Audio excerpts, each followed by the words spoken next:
hoogganaan gataanetti immoo rakkoodha falalaachuu hiika biraan qabu hooggansa hiika biraan qabu rakkoo falalaachuu namni si bakka bu'ee rakkoo falalaachuu danda'u hin jiru boo'icha kana keessa habaan ummata boosisuun qabu ummanni buqqee dargeeti caasaan guutuun hin bu'a ummanni hin bu'a inni sun rakkatee bu'a inni kun maal ta'ee bu'a hin bu'a innis duukaa ajjabe gaafa nuu rakkannu nama meeqa lixa dargee kan deeme bulchaa irratti bulchaa raman kaabinee irratti kaabinee biraa nama 30 nama 40 duula ministeeronni otoo nafi maaliif isa boo'u kana adaraan boo'in akka inni jedhee deebi kanaaf boo'icha keessaa habaan negative energy ummata irrattis fe'uun qabu of irrattis fe'uun qabu dhaaba keenya irrattis fe'uun nurra hin jiraatu victory agarsiisuu danda'u nurra jiraatu kutanne qabsoofne keessa akka ba'uu dandeenya akka inni ba'uu danda'us itti agarsiisuu qabna waan ta'eef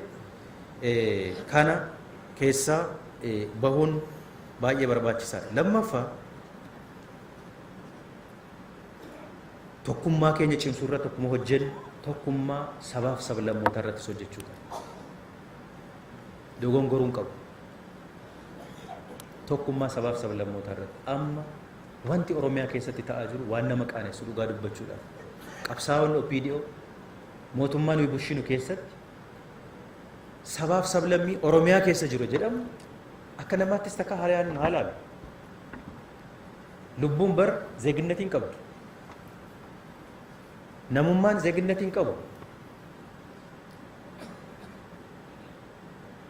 lammiin kamiyyuu oromiyaa keessa jiru amaaras haa ta'u amaaraadhas oromoodhas guraagee haa ta'u guraageedhas oromoodhas oromiyaa keessa kan jiraatu ambiishinii qabna maaloo qabna asitti too kana goonu akkamitti ati ambiishinii ati qabdu dhugoomsuu dandeessi akkamitti inni kaan nu shakka maaliif nu shakku namni miidhamu nama tokko nama lama nama sadii ta'uusaan lakkaa'ina mallattoon kun mataansaa hammam akka inni nu miidhu akka sabaatti ilaalu hin madaalu akkamitti nu amanuu danda'a akkamitti silaal amma sirna gadaa keessatti nuti akkas turre guddifachaadhaan maaloodhaan miidhagfachaadhaan har'a garuu magaalaa Naqamtee tokko kana ta'aa jira amma guddifachaan maal godhu waa'ee sirna gadaa odeessite maal sii godhu asitti iddoo biraatti kanatu ta'aa jira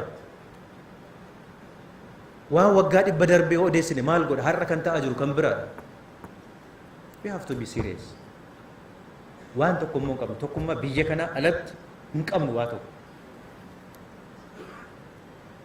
of gowwoomsuun nurra hin jiraatu tapha daa'imaa taphachuu hin qabu inni tapha daa'imaa taphachuu barbaadu soo jiraate karaatti deebisuu danda'u nurra jira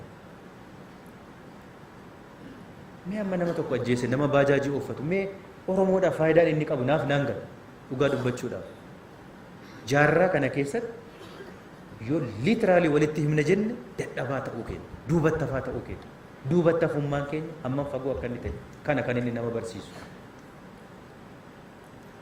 kan inni namatti agarsiisu kana waa'ees taane ol baanee warra ol ba'uudhaaf deemaa jirru ta'uu keenya namatti agarsiisu kun etu opportunity gaarii yoo opportunity itti fudhannate dhiisaa warra nu marsee jiru sabaaf sablammiin biyya kana keessa jiru oromiyaa keessa jiru etoo nu of baasne ol akka opportunity itti fudhanne irratti hojjenne isatu karaa fagoo nu deemsisuu danda'a injifannoo keenya bira gahuudhaaf karaa keenya gabaabsuu danda'a akka salphaatti ilaaluun qabu tokko tokko keessuma ba'e haa ta'u siin jedha akkamitti ta'a kun hoogganaa taane dubbii kana akka salphaatti ilaaleena waan gadhee ilaala ammoo iddoo biraatti miti gaafa harka keenya keessaa bahuu jalqabu mallattoon gadhee itti qaanoofti akka inni itti dhalachuu danda'u gaafa inumaa bahu immoo maal akka inni ta'uu danda'u tilmaamuun nama rakkisu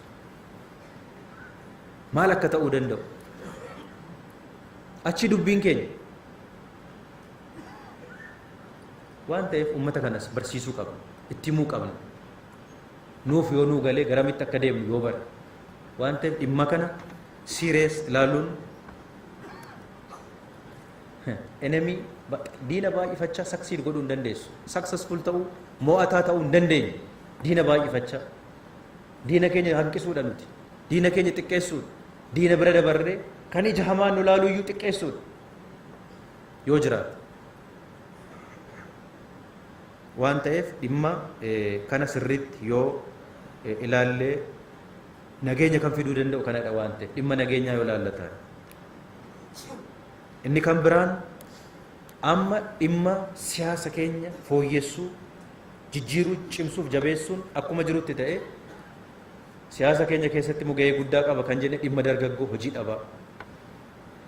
Amma namni hundi Dambidollos deemaa, Mandiis deemaa, Jimmas dhaqaa waa'ee Sumaalee haasa'a. Eenyu caasaa? Maaliif ajandaa dhuftu jala taa'uu barreerra waan taaneef. Gaafa kun dhumoo maal nyaanna? Ajandaan kun gaafa dhumu maal haasofna? Gaafa sana si nyaachuu jalqaban ganda sana jiru. Inni aanaa sana jiru. Eessa jira piroojeektiin? Eessa jira misoomni? Lakkaa'amu. Eessa jira daandiin? Siin si nyaachuu jalqaba gaafa sana. Har'a ajandaa samoona tokko dhimma Sumaalee haasa'uu dandeenya. Namni hundusaa haasa'uu danda'a. Inni hin dhumu. Kanaaf hojii misoomaa karoora keenyaan qabanne etuun dagatamiin kana keessa dhaabbanne hojjechuu barbaachisaadha. Qorachaa deemuun hoogganuun barbaachisaadha.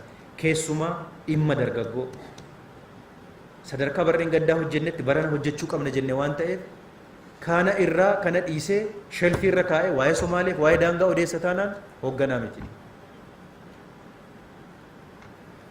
Waan ta'eef dhimma kana akka hojii guddaa tokkotti qabannee hojjechuun baay'ee barbaachisaadha.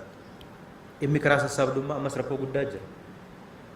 Haaromsa keenya booda amma tokko hanqate malee farri malaammaltummaas eeruun uummata keessaa dhufus wantoonni ta'an baay'eetu jira. Baay'eetu. Ifatti dubbachuudhaaf etuu nama hina jenne namni hidhamuu qabu baay'eetu jira. Amma inni harka walii dhoofnu kun investimentii laanne maaloo jenne kun akkaataa dhumti inni itti laatame har'a lafa deebisne kun mataa isaa olaal yakka baay'ee keessa jira. Kunumatu laata. Baay'een isaa kan isin dhibu achi yoo baatan godinatti investarri 30 40 kan jiru waggaa meeqaaf laayisensiin qabu gibira maaliin jedhu bulchaan aanaa mootummaa ta'e achumatti hayyamee fi kan laateefi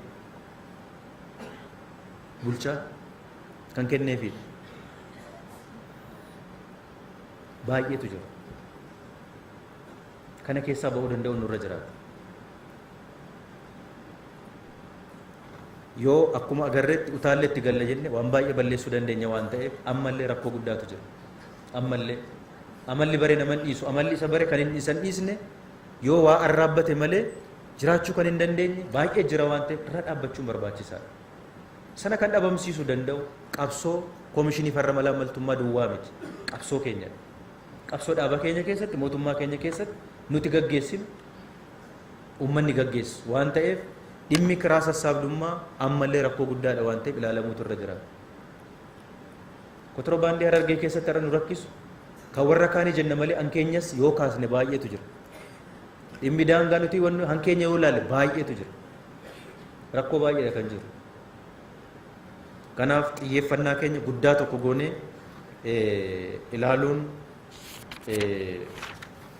barbaachisaadha waan ta'eef kan inni kan biraa hojii misoomaa ammas hojii misoomaa baay'ee murteessaadha. Aanaan, godin, magaal, naannoon akka naannoottis qorannee jirra. Ammayyuu ganaa piroojeektonni miliyoona hedduu irratti ramanne caalbaasiin hin baanee fi baay'ee jira. Qurmaanni tokko dhumee jira. Baay'eetu jira. Maal hojjenna? Mootummaa erga taane waan hojjechuu qabna. Takka takka immoo waan nu laallatuuf waan inni nu laallannes keessaa ba'uu qaba. Dhimma qonnaa yoo ta'e qonna laallata yoo ta'e qonnaa hojjetu. Dhimma fayyaa yoo ta'e fayyaa laallata yoo ta'e fayyaa naa hojjetu hojii isaa dhaabuun qabu. Dhimma daangaas yoo ta'e warri irratti ramadaman haa hojjetan. Keenya haa hojjennu nuti. Hunduu kanaafiyyuu waa'een hojii misoomaa nuti qabanne kun hojjetamuu danda'uutu irra jiraata. Isadha wannoon keenya waan ta'e murteessaan keenya waan ta'eef kanarratti xiyyeeffannee hojjechuun baay'ee barbaachisaadha. Konferensiin keenya kun ufumaan seena qabeessa kan jennu otoo hin ta'e ofirratti murteessine dhaaba keenya mootummaa keenya jijjiirree uummanni keenya gurra nu laatee jira, qalbii nu laatee jira, ofiisa dabarsee of nu laatee jira. Please hin beekta laphee tokkoon kee OPDO jechuun maal manaanya ishee jedhamna miti. OPDO jechuun እሱ ምንድነው ጀለ ነምቺ ተቆጋግቶ እሱ ሰው መሰለ እንደ OPDO ነው hammam akkataan of agarree jira. OPDO kaleessaa ta'uu nurra jira. OPDO of jijjiiree qabsoodhaaf of qopheesse jijjiirama fiduu danda'u ta'uu danda'utu nurra jira. Ta'uu danda'utu nurra jira. Sanaaf immoo mataa keenyaaf waadaa hagal dhaaba keenyaaf miti dura nuti mataa keenyaaf waadaa hagal yoo mataa keenyaaf waadaa gal dhaaba keenyaaf waadaa galle jechuudha. Uummata keenyaaf waadaa galle jechuudha waan ta'eef jabaanni haa qabsoofnu. Yoo qabsoofne immoo jijjiirra. Karaan irra jirru abdii qaba sinitti nima. Ishee gamaaf gamana asii billici maal jedhu kanaan kan wareeru yoo jiraate haa wareeru. Bulchaa miti hoogganaa miti. Garuu uummanni keenya nu wajjin jira akkas. Wanti dagatamuu qaba. Nu wajjiniin jira. Abdii nurraa qaba. Dhaabni kun eessayyuu ilaallu seentariin siyaasa Oromoo dhaaba kanadha. Namni nuti dhaggeeffachuu qabnu ammaan booda dhaaba kanadha. Mootummaa kanadha jedhachuu jalqabee jira. Jechaas jira. Kana qabanne, kana cimsine, humna godhanne, hojjennee qabsoofne, waan qabanne kana jijjiiruudhaaf hojjechuun nurra jiraatan jedha. Xinnoon dheeresse fakkaata gadhiifama wajjiniin ergaan qabu kanuma irratti xumuraa fayyaa ta'a.